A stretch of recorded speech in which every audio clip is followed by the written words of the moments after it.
welcome back to my channel. As this is our first episode where we're going to be talking about gender-based violence.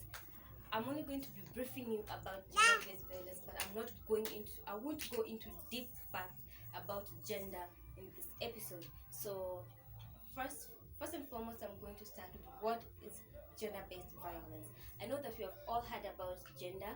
We have all have met people who have actually gone through gender-based violence, but the main question is, what is gender-based violence? And I'm going to give you a very simple definition of gender-based violence. And according to the simplest definition of gender-based violence is, this is the violence directed against a person because of their gender.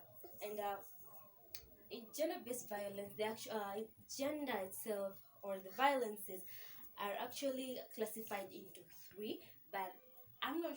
I think there are more classification about gender, but I'm going to give you the three main classes of gender. We have the physical violence, sexual violence, and emotional violence. Now I'm going to move on to the examples of based violence, or rather gender-based violence. We have children marriage.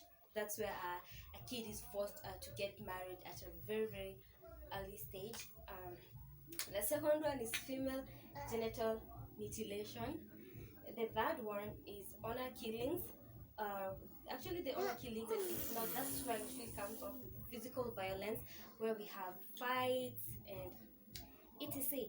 The next one is trafficking for sexual or for sex, sorry, or slavery. This is where someone is forced to go and sell themselves so that they can get cash. And some scenario we find that some parents tend to send their children out there to have sex so that they can bring money into the house. The other one, intimate partner violence. This is where this actually goes for married couples or those people actually in relationships. I think people tend to think that maybe people who actually married cannot go through violence, but they actually go through violence, and we have actually seen some of these things happening in our surroundings. So it's very true that even in partners, some of them actually go through gender-based violence. And the other one is physical punishment.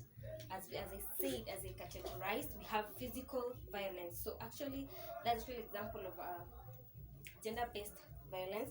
And the last one, we have sexual, emotional, or psychological violence. And we know that sexual violence, this is where one is actually forced into having sex without them wanting to. And then psychological is where you find a child is actually psychologically affected by what he or she sees around, or what he or she goes through. So example of it is like when a child comes out from a background where the father is violent towards his or her mom, and the child is actually very affected by this situation. So that is what we call a psychological violence. So I'm going to go head on to the causes of gender-based violence, which actually one is poverty. We find that